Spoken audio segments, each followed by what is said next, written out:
World History of Christianity, Chapter 8, Part 1, Eastern Europe since the 15th century, Philip Walters.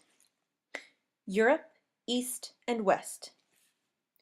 There is a religious fault line in Europe, separating East from West. Starting in the north as the eastern border of Finland and then of the Baltic states, it proceeds south through Belarus and Ukraine, separates Transylvania from the rest of Romania and Croatia from Serbia, and ends up meandering through Bosnia and Albania to finish on the Adriatic coast. In this chapter we shall be looking at the religious history of the countries to the east of this fault line, that is to say, the countries in which the predominant faith is Eastern Orthodox. Whereas Catholicism and Protestantism focus on doctrine and teaching, the Orthodox tradition lays emphasis primarily on worship as the most important area of religious experience. Eastern and Western Christianity are different species, and at the best of times this has led to fruitful cross-fertilization, but more often it has meant that the Eastern and Western Christian alternatives have become symbols in a Europe divided along political, economic, and social lines.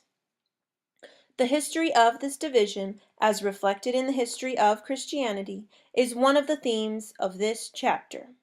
The emphasis on worship in the Orthodox churches has been reinforced by historical circumstances.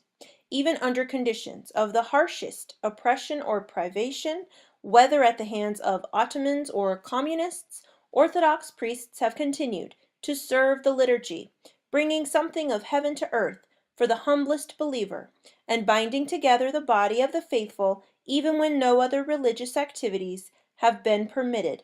Education, social service, and all other signs of a common political or social identity have been obliterated. Orthodoxy at its best allows considerable freedom to mystics, philosophers, and writers to develop spiritual understandings of political and social reality and to translate these into transforming activity. One such period of Christian creativity was the second half of the 19th century and the first 2 decades of the 20th century in Russia. At the same time, however, the Orthodox churches as institutions have traditionally cooperated with the secular power, which in most of the countries and periods covered by this chapter has been authoritarian or totalitarian. Most of the Orthodox churches are autocephalous, running their own affairs within and identified with one particular nation-state. The dual loyalty involved here towards the nation on the one hand and towards the secular power on the other leads all too often to ambiguities, particularly over how far the church can identify itself with aspirations towards political freedom on the part of a particular national group. These ambiguous relationships are a second theme of this chapter. One important fact to establish is that the Orthodox world is not coextensive with the Slav world. One of the richest Orthodox traditions is that of the non-Slav Romanians. Important Slav states have been central participants in the Christian history of Western Europe. Poland has, for centuries, defined itself by reference to the Catholic faith, and Catholicism kept Polish national identity alive during the long periods when the country as a political entity disappeared from the map.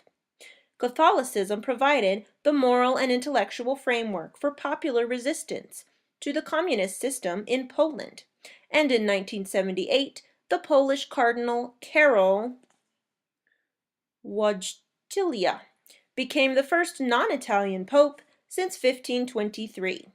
The western parts of Ukraine and Belarus were for centuries in the Polish sphere of influence. Further south, the Habsburg Empire was host to substantial Slav populations. In the Czech lands, Catholicism was challenged by Hussitism, one of the earliest European Protestant movements, and the experience of harsh Catholic reaction at the time of the Counter-Reformation was one factor in the gradual secularization of the Czech lands. By contrast, Slovakia, under Hungarian rather than Austrian control, remained as staunchly Catholic as Poland.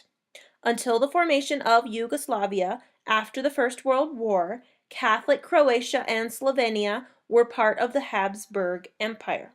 The only substantial difference between Croats and Serbs is their traditional religion. The territories lying along the fault line, where east meets west, exhibit distinctive religious characteristics. At the southern end of the fault line, in Bosnia and Albania, centuries of religious mixing have meant that no one faith has become identified with the nation. Further north, particularly in areas where the reinvigorated Catholicism of the Counter-Reformation was active from the mid-16th century, the phenomenon of Eastern Rite Catholicism is common. Eastern Rite Catholics, often called Greek Catholics or Uniates, are Eastern Orthodox in their liturgy, spirituality, discipline, and theology, but are in communion with the Roman Catholic Church. The Union of Brest of 1596 brought into union with Rome the majority of the Orthodox in the Belarusian and Western Ukrainian territories inside the powerful Polish-Lithuanian Commonwealth. Between 1697 and 1700, the Romanian Orthodox hierarchy in Transylvania joined Rome and created a Romanian Uniate Church. The initial impulse in all of these places was political pressure from the local dominant non-Orthodox power, but over the centuries these Eastern Rite Catholic churches have acquired a distinctive character and a genuine identity. Unfortunately, they have also remained the unwitting, usually involuntary cause of periodic interdenominational strife, most recently and most acutely in the Soviet Union from the later 1980s, and now in post-communist Ukraine and Romania. 1453 through 1700. Christianity under Ottoman rule. The city of Constantinople fell to Turkish conquest on 29 May 1453, an event which effectively ended a Byzantine Greek Christian empire, which had lasted for 1100 years. The Ottoman Empire was founded at the beginning of the 14th century. By about 1475, it had expanded to include the remains of the Byzantine Empire and most of the Balkans, except for Dalmatia and a tiny enclave in Montenegro. In the next 50 years, Ottoman armies crossed the Danube into Hungary and Romania and laid siege to Vienna in 1529. The peace treaty of 1533 marked the beginning of a long period of mainly static confrontation between the Ottoman and Habsburg empires. During the rest of the century, each side built up a military frontier zone, guarded by a chain of fortresses and an armed peasant population. From the mid-17th century, the Ottomans were on the offensive again and besieged Vienna for the second time in 1683. Over the next 2 decades, however, they were driven back out of the Hungarian territories, though retaining control over the Romanian lands of Moldavia and Wallachia, and confined to the area south of the Danube-Sava-Una line, where the frontier remained for almost 2 centuries. This long history of confrontation had some important repercussions in the religious history of Western Europe. It enabled the Protestant princes of Germany to consolidate their political power after the Reformation at a time when their potential Roman Catholic opponents were preoccupied with developments in the East. It also helps to explain the tenacity of Reformed Protestantism in Hungary and Transylvania, in contrast with its eclipse further north after the Counter-Reformation. Catholic reaction was delayed in the South almost until the 18th century because, while the possibility existed that the Ottomans would make political use of Protestantism As an anti-papal and anti-imperial force, the Habsburg rulers were wary of persecuting their Protestant subjects in these regions and so destroying their loyalty. Within the Ottoman Empire itself, the lives of the Christian communities were radically affected, mainly by two features of the Ottoman system of government: devshirme and the millet system. Devshirme was the compulsory regular enrollment of Christian boys into the military and administrative service of the empire. They were required to become Muslims and learn Turkish and were not allowed to marry. Some became elite troops, known as janissaries. While widely resented, the practice was a unique way for children of poor families to reach some of the highest offices of state.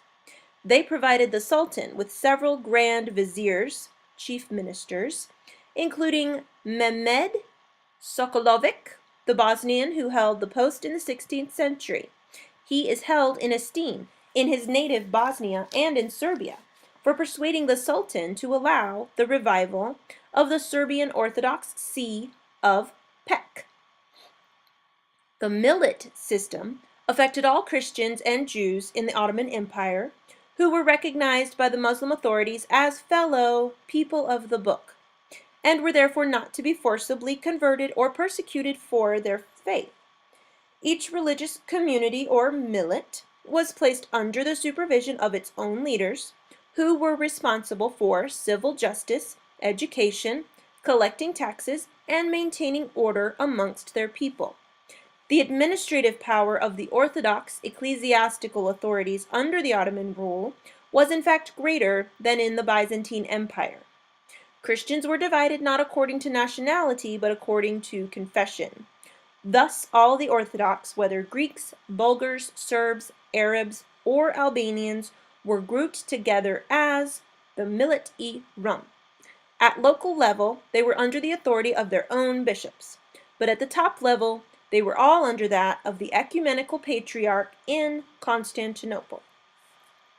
The Ottomans depended on their non-Muslim subjects to conduct the trade of the empire and to provide most of its professional specialists. In return, though officially second-class citizens, they were free to practice their religion. Until the Ottoman Empire began to decline in the late 18th century, Christians in the Balkans were probably treated no worse than were the peasants of Central Europe by their Christian feudal overlords.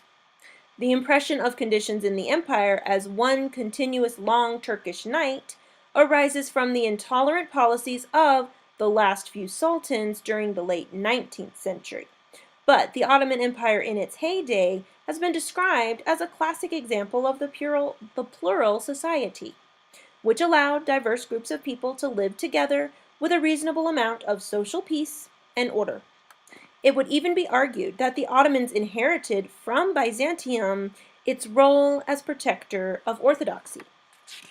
One phenomenon increasingly resented by all the Slav peoples in the Ottoman Empire was indeed a consequence not of Ottoman oppression, but of the fact that it was the Greeks who had ultimate authority over the Orthodox millet. This was the increasing Hellenization of the Slav churches and cultures. The struggle between Greek and native Slav influences within the Byzantine Church goes back to the time of Cyril and Methodius, and it continued into the 19th century in both the Serbian and Bulgarian churches. The Phanariots, so called after the Greek Phanar quarter in Constantinople, where they originated, engaged in trade and were relatively rich.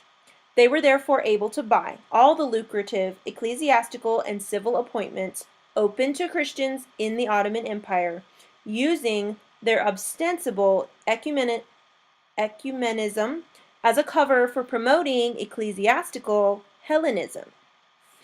The Christians were allowed to exist in peace then, but limitations were placed on their activities. Church building and monasticism were restricted. Theology lost originality and vigor. Charitable and educational work was reduced to a minimum. Many parish clergy were illiterate, and missionary activities ceased altogether.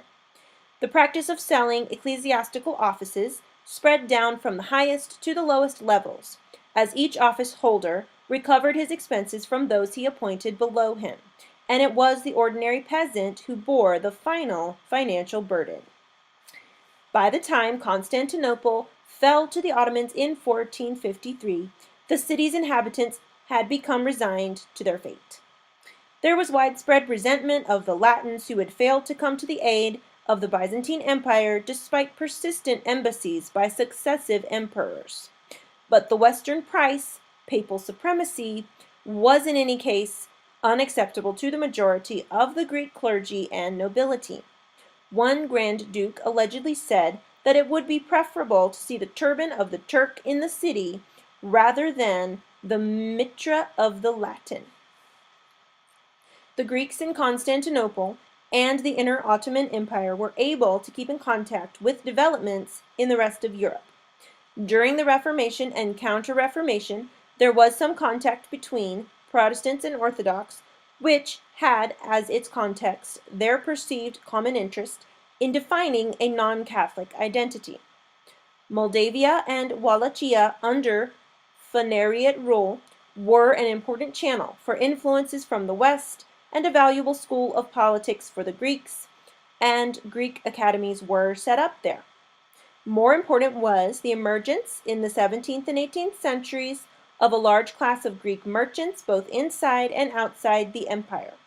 They used their wealth to fund schools, libraries, and scholarships in their home communities, to which they remained patriotically attached. Under Ottoman rule, the ecumenical patriarchate in Constantinople and its school became the natural focus for Greek cultural life. At the same time, however, the patriarchate became part of the institutionalized corruption of the Ottoman system. The office of patriarch was soon obtainable only by means of a massive bribe to the Grand Vizier, and although patriarchs theoretically enjoyed tenure for life, the Sultan replaced them at whim. In the 17th century, the office changed hands some 60 times. The millet system meant that no local church in the Ottoman Empire kept its autonomy. Nevertheless, the Christian subjects of the empire were allowed to maintain their churches and monasteries, and their religious leaders had a defined role to play.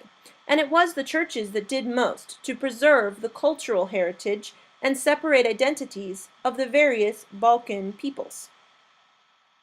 Geographically closest to Constantinople, Bulgaria experienced more systematic intervention than other Balkan regions from Turkish officials, Phanariots, and cosmopolitan administrators from all over the empire. And the Bulgarians were to be the last of the Balkan Orthodox nations to gain independence. Many churches, especially in towns, and all monasteries were closed, at least in the earlier Ottoman period. Monks, novices, scribes, and scholars left the country, depriving Bulgaria of its educated classes. It was in the villages, where Greek influence over the church was less strong than in the towns, that Bulgarian traditions were best preserved. From the earliest days of the statehood of Serbia, no clear distinction had been made between the interests of the church and those of the nation. A characteristic feature of Serbian Orthodoxy is Svetosavlje, veneration of Saint Sava, who is said to have founded the autonomous Serbian Church in the 13th century.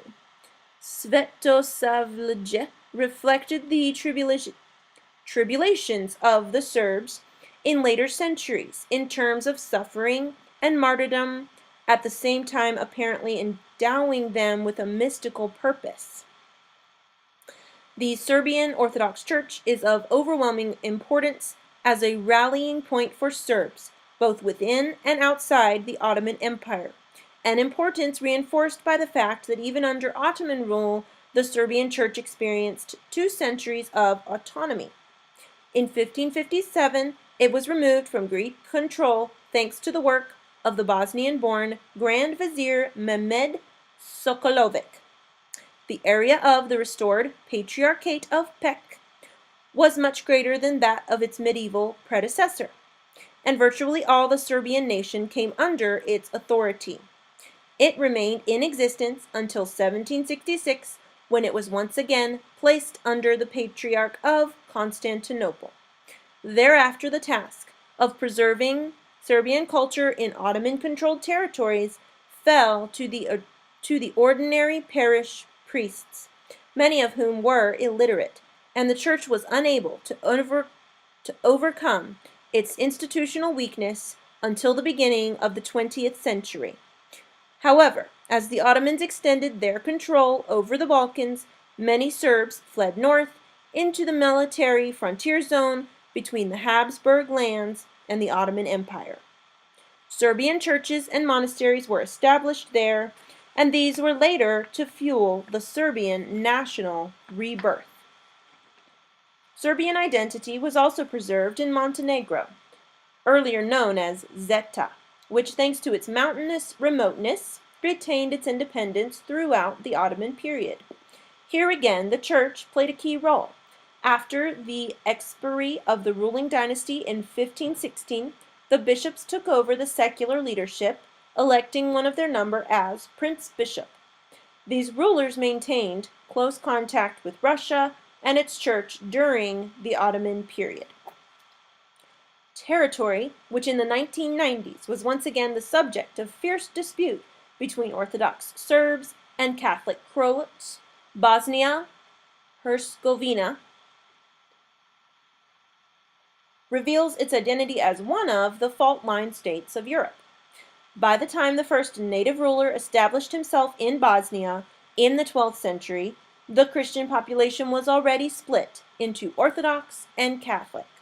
In the period leading up to the Ottoman conquest, the ecclesiastical structure in Bosnia was weak and fractured, and no one national church had predominance, as it did in Serbia and Bulgaria. Many parts of Bosnia, moreover, were only mildly touched by Christianity. In both these respects, Bosnia resembled Albania. On the northern border of Ottoman territory, the lands of the Romanians saw yet another variation on the theme of evolution towards self-determination. The Romanian principalities of Moldavia and Wallachia had long been a target of political and cultural expansion on the part of surrounding empires. Romanian political leaders came to see themselves as defending the Christian faith against Islam and protecting the autonomy of their church. A close interrelationship between national and religious values gradually developed. Although Romania has substantial Protestant, Roman Catholic, and Eastern Rite Catholic minorities, Romanian nationality has become firmly identified with Romanian Orthodoxy. The course of Romanian history, nevertheless, clearly reflects the country's membership of two worlds: the Balkan world, with its Byzantine heritage and subsequent centuries of Ottoman control, and, through Transylvania, the world of Habsburg Central Europe. After they were conquered by the Ottomans, the Romanian lands became a focus for Orthodox culture, conveying financial support to the Orthodox further inside the Ottoman Empire and supplying theological books in Greek, Arabic, Georgian, and Slavic. It was natural that the Romanian Orthodox Church in Moldavia and Wallachia would also concern itself with the cultural and religious survival of the Romanians in Transylvania, who, although in the majority, were not recognized as a nation by the Hungarian rulers. Predominantly peasants, they formed the lowest stratum of society. From the mid-16th century, the rulers of Transylvania tried to curb the activities of Orthodox clergy in favor of Calvinist superintendents and preachers.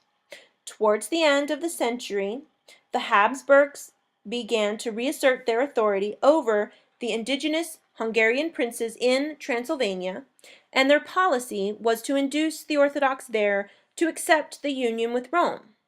The union was formalized in Transylvania in 1700, and thus the Uniate Church was created in territory which would eventually become part of Romania. Through their links with Rome, the Uniates were to play a distinctive role in maintaining the non-Slav identity of Romanian culture. The three Romanian provinces were in fact united very briefly in 1600. One impetus towards unification at the time had been the emergence of printed religious literature in Romanian as opposed to Old Church Slavonic in the 16th century. During the 17th century, Slavs were gradually replaced by Greeks in key positions in the churches and monasteries of Moldavia and Wallachia, and Slavonic was eventually supplanted by the vernacular. The first complete Romanian Bible was published in 1688.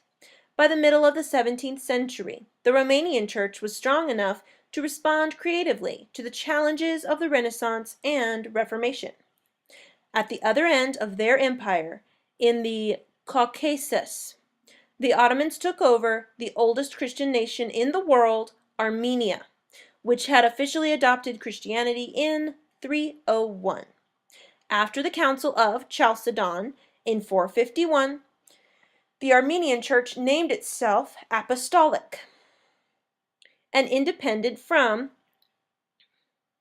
the Universal Church, but for political rather than theological reasons. The Church was not so much championing monophysitism as struggling against Byzantine hegemony. Since then, throughout its history, the Church has been the symbol and preserver of Armenian national identity, a particularly important function for a nation which has suffered centuries of war over its original homeland, culminating in genocide, and which today has a diaspora at least as large as the population of its home republic. The seat of the Catholicos, the head of the Church, moved in response to successive invasions and foreign occupations of Armenia over the centuries, and two rival Catholicosates eventually emerged, one at Ekmaidzin in the Armenian homeland and one in Cilicia, the region of today's Lebanon. The Armenian homeland in the Caucasus was fought over continually. Leadership of the people fell to the clergy. Armenian culture was preserved in the diaspora in Western Europe. The first Armenian book was printed in Venice in 1512. The first Armenian Bible in Amsterdam in 1666. Under Ottoman rule, the Armenians were treated like all other Christian subjects of the empire in accordance with the millet system. In 1461, an Armenian patriarch in Constantinople was given authority over all the non-Orthodox Christian peoples of the empire. The post had no connection with Armenian church tradition, and the incumbent was a political appointment. Russia and its church. In 1240, Mongol invaders from the east destroyed Kiev. Before the Mongol conquest, Kievan Rus had formed the northeastern edge of Christendom.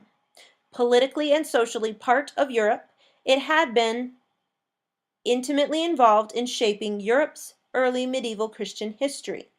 For the next 150 years, however, virtually all the Russian lands divided into petty princedoms or appanages were to be under Mongol control, and increasingly nominal Mongol rule persisted until the late 15th century. While Western Europe experienced the Renaissance and the Reformation, the Russian lands were isolated from the rest of Europe. They received a compulsory new identity as the western edge of an Asiatic empire, and the Russian princes had to travel to Central Asia to pay tribute to their rulers. At the end of this period, Russia reemerged as an independent state under the leadership of Moscow, 650 kilometers northeast of Kiev. At the crossing of major trade routes, Moscow began its rise to prominence in the second half of the 13th century. Ivan Kalita settled permanently in the city as Grand Prince of Moscow, 1328 through 41.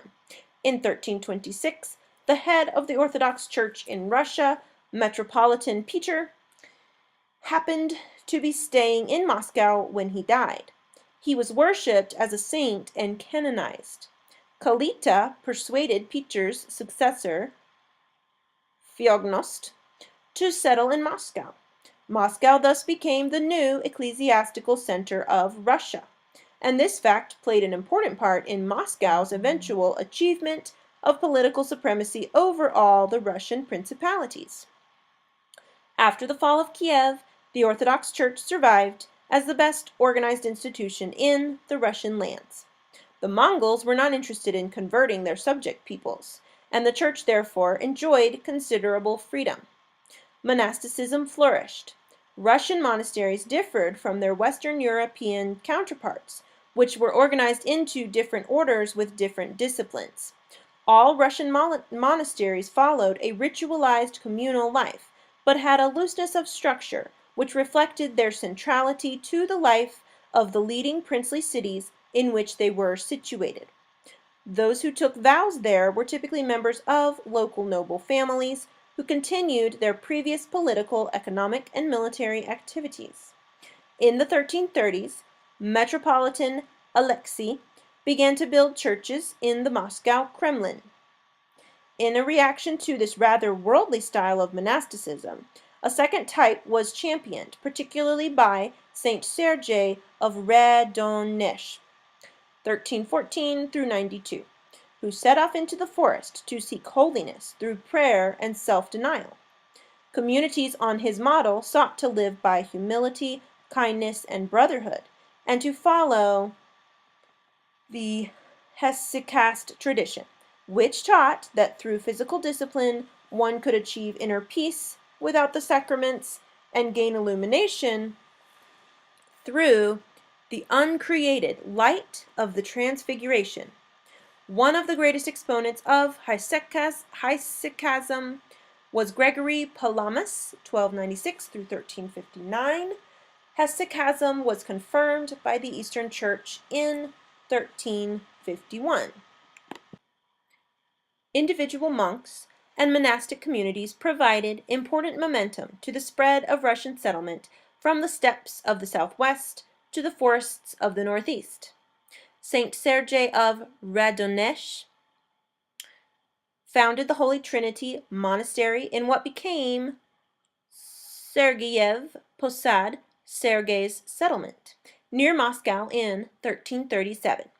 In the following century, Sergei's successors founded some 150 new monasteries in one of the most remarkable missionary movements in Christian history. By 1397, with the founding of the monastery of St. Cyril on the White Lake, monastic communities were 300 miles north of Moscow, and by 1436, they were another 300 miles north. With the founding of the Solovetsky Monastery on the White Sea, still the most northerly monastery in the world. At about the time that the Solovetsky Monastery was being consecrated, the Byzantine Emperor John VIII was traveling to the Council of Florence, 1437 through 39. His empire stood in serious need of help from Western Christendom in order to defend itself against the encroaching Ottoman Turks. The standing price for possible help from the West was acceptance by the Greek Orthodox Church of papal supremacy and union with Rome. At Florence, the emperor agreed to these terms. Isidore, Metropolitan of Moscow, who attended the council and who spoke for reunion with Rome, was a Greek, as were many of the leading clergy in Russia at that time. He returned to Moscow, but was subsequently compelled to flee. In 1443, a council of bishops in Moscow condemned the union. Despite the Byzantine emperor's ecclesiastical capitulation, no substantial Western help was forthcoming. In 1453, Constantinople fell to the Turks. In 1472, the Muscovite Grand Prince Ivan III, 1462 through 1505, married Zoe Paleologina, the niece of the last Byzantine emperor. He proceeded to use the title Tsar, emperor, and adopted the Byzantine two-headed eagle. In his reign, Moscow achieved the gathering of the Russian lands under its control and brought the appanage period to an end. The capture of Constantinople in 1453, it was argued in Moscow, showed God's displeasure with the Greeks, particularly for their submission to Rome. Some held that the fall of the imperial city was a sign of the imminent end of the world, widely expected for 1492, 7,000 years after the creation. When 1492 came and went, incidentally seeing instead the arrival of Columbus in America, the belief was promoted in Moscow that God would now need to choose another nation to further his purposes, and that Moscow and its ruler were the natural heirs to the Byzantine legacy. The doctrine of Moscow the Third Rome was expounded in a letter written in 1510 by the abbot Philophe to Vasily III, 1505 through 33. The church in Rome, argued Philophe, fell to heresy, and the church in Constantinople to the infidel. The church in Muscovy, however, would like the sun illuminate the entire world, and moreover would last forever. Two Romes had fallen, and the third was now in existence. A fourth Rome there would never be. The theory of the Third Rome clearly derived from the Byzantine claim to universalism, but its messianist and even nationalist overtones had less to do with Byzantinism than with a general early 16th century tendency for secular European rulers to strive to create strong centralized monarchies, with the help of rather than in the service of the church. At this stage in Muscovy, however, it was not only the secular rulers who were working for the integration of the church and state. Many leading churchmen were strong advocates of it too. One such was Iosif of Volokolamsk, 1440 through 1515. His convictions placed him in opposition to holy men of the Hesychast tradition, such as Nil Sorsky, 1433 through 1508. Leaving the monastery of St. Cyril on the White Lake, Nil Sorsky became a holy wanderer and set up an isolated hermit community beyond the river Sora, hence his name. Others emulated him. The number of brothers in any one skit, that's hermit community, was limited, and they lived a life of apostolic poverty and Franciscan closeness to nature. He and his followers became known as the Trans-Volga Elders. By the end of the appanage period of the church, the church in Russia owned over a quarter of the cultivated land in the country. These large holdings were to create major problems for religious consciousness and the state. Iosif of Volokolamsk defended the wealth of the monasteries, not as the personal possession of the monks, but as a sacred trust and a means whereby sanctity would radiate out into society. Those who supported this view became known as the possessors. Those who disagreed, including the Trans-Volga elders, became known as the non-possessors. The possessors were supporters of a strong centralized monarchy. They believed that society should be constructed on monastic lines, with rules of behavior to be observed by all citizens. They laid stress on the accurate celebration of church services. They combined a highly developed ritualism with elements of Puritanism and were strongly influenced by the Old Testament. The non-possessors, by contrast, held that what was important was not ritual, but the holiness and devotion of the human heart. They believed that Old Testament law had been superseded by the New Testament commandment of love in freedom. A church council in 1503 decided in favor of the possessors. They then became the dominant party in the church, and by the mid-16th century it was under their full control. The non-possessors retreated into their communities in the forests of the north and east, but by the middle of the 16th century they had been pursued and destroyed. The reign of Ivan IV the Terrible, 1533 through 84, coincided with the period of the Henrician breach with Rome, the birth of the Church in England, the Marian Counter-Reformation, and the development of Anglicanism in the first half of the reign of Elizabeth. There was no Reformation in Russia. On the contrary, Ivan identified himself totally with the program of the possessors, and the Muscovy of the second half of the 16th century was compared by foreign visitors to one vast religious house in which church canons were as binding on all citizens as the laws of the state. The 1556 book Domostroy, Household Management, by the monk Sylvester, gave detailed instructions on how a Muscovite should run his life and household. The themes were ritualism, formalism, piety, and patriarchalism. The so-called Council of the 100 Chapters in 1551 regularized church-state relations. Neither church nor state was to dominate the other, but each was supreme in its own sphere. The head of the Russian Orthodox Church received the title of Patriarch in 1589. Tsar and Patriarch were equal, the two heads of one Christian kingdom. The Council of 1551 was one of a series of councils, 1549 through 51, which were concerned to establish that Russian traditions alone embodied the true tradition of the whole church.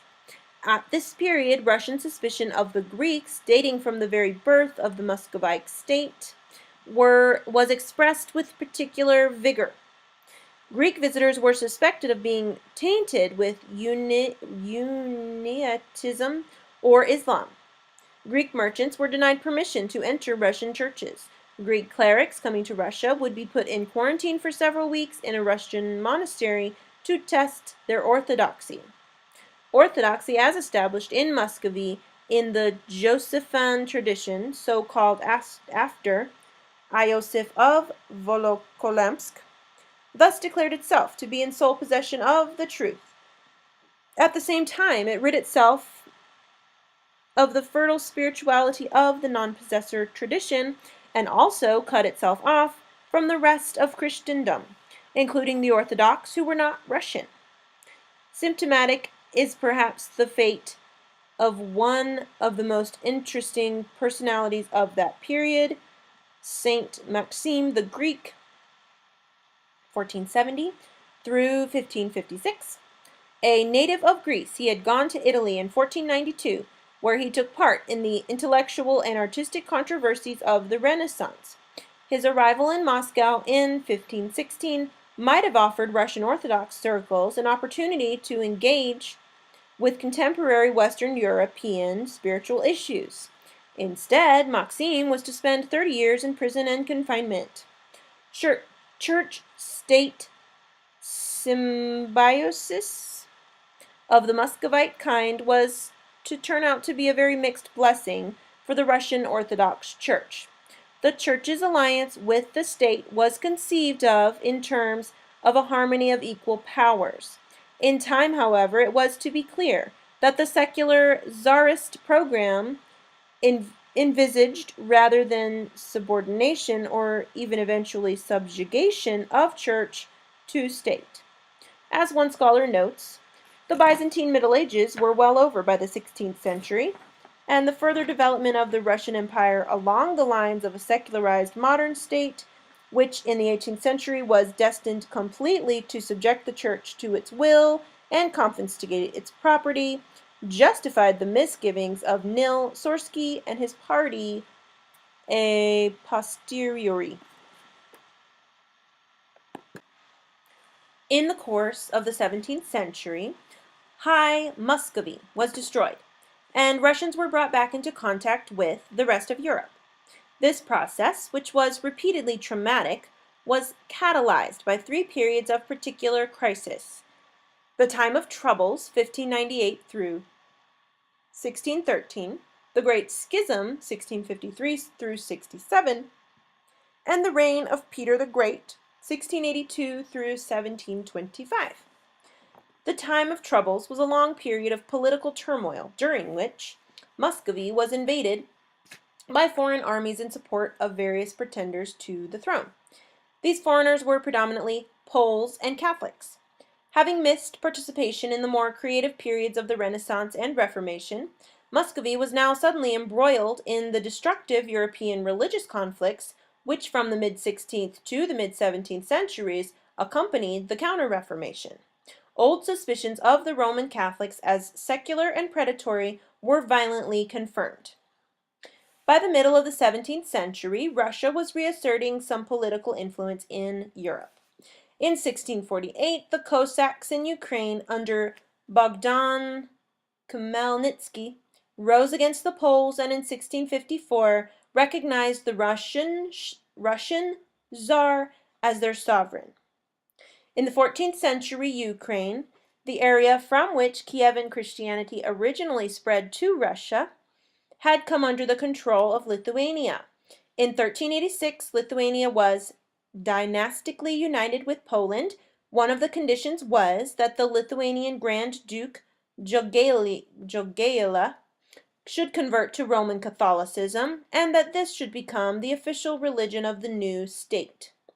Russian Orthodox living in Lithuania and Ukraine were not at first put under pressure to change their religion, but this changed after 1569 when Poland and Lithuania concluded a much closer union at Lublin. In the climate of the Counter-Reformation, Catholicism was promoted with new energy. The first to be targeted were the Calvinists, then the Orthodox, particularly in Belorussia and Ukraine, who were induced to accept union with Rome. The Union of Brest-Litovsk of 1596 created the Uniate Church in the Polish-Lithuanian Commonwealth. Those Orthodox who refused to accept the union were outlawed and deprived of their bishops, priests, and churches. During the time of troubles, as Polish armies penetrated as far as Moscow, their plight seemed hopeless. However, the Cossacks in eastern Ukraine took up their cause, and soon the Theological Academy in Kiev became the center of resistance to Roman Catholicism. In 1620, the Cossacks succeeded in having new Orthodox bishops consecrated, and the Church of the Ukrainians in communion with Rome, or the Ukrainian Greek Catholic Church, as it came to be known, found itself between two hostile churches, the Roman Catholic Church in Poland and the Orthodox Church in Kiev, neither of which regarded the Greek Catholics as a proper and established church. That state of affairs has persisted to the present day. The Kiev Theological Academy understood that it was no longer simply sufficient to train men for the priesthood. They had to be intellectually equipped to enter into debate with the Uniates. This task was addressed under the leadership of Peter Mogila, 1596 through 1647, elected Metropolitan of Kiev in 1633. Educated at the Sorbonne, he realized that those who knew only Old Church Slavonic and Greek had no access to contemporary literature. He therefore made Latin the language of instruction at the academy and put Western texts on the curriculum.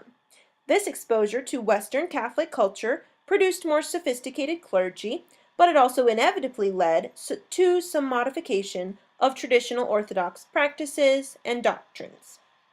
War between Russia and Poland lasted until 1667, and in the eventual compromise peace, Ukraine was divided. The eastern part, including Kiev and its theological academy, came under Russian control. A body of scholars trained in sophisticated Western debate and familiar with Western textbooks was thus incorporated into the Russian Church, and Russian intellectual and spiritual isolation was further eroded. Re-exposure to the West in the first part of the 17th century was accomplished by a realization that Russia had responsibilities that went beyond its borders. Appeals were reaching the Moscow Patriarchate from Orthodox Christians in Poland and Turkey describing persecution at the hands of Catholics and Muslims. Some in the Russian Church, with Patriarch Nikon, 1652 through 58, at their head, believed that Russia would be unable to champion orthodoxy in Europe at large if it continued to despise those who did not follow Muscovite traditions. He therefore proposed that Russian Orthodox doctrines and practices be critically compared with the Greek models from which they were derived, and adjusted if necessary. Nikon's activities were stoutly resisted by another group within the church, whose most prominent spokesman was the archpriest Avvakum. In total contrast to Nikon, Avvakum wished to assert ever more strongly, in the face of increasingly intrusive Western heresy and cunning, the intrinsic correctness of the Russian way of worship. An ironical feature of the situation was that both men were interested in protecting and promoting Russian orthodoxy by reforming it, and both were from within the Josephine tradition. Nikon's proposed reform path was a theocratic one, including the novel proposal that the Patriarch rather than the Tsar should exercise the leading authority in the state, an aim which did not accord with the balance of dual power implicit in the Byzantine Muscovite tradition. Nikon had taken the title Veliki Gosudar, Great Lord, hitherto reserved for the Tsar alone. This Russian Hildebrand based his claim to temporal as well as spiritual power on the forged donation of Constantine, the document used by the medieval papacy to pursue its own similar aspiration. Avvakum's solution, with its stress on adherence to correct rituals, was a fundamentalist one. Avvakum was in fact a kind of Protestant. Unlike Western Protestants, however, he and his followers did not believe that truth was to be found in the words of Scripture. They exhibited suspicion of the Bible as the product of cunning Western Slavic scribes, but in the correct forms of worship.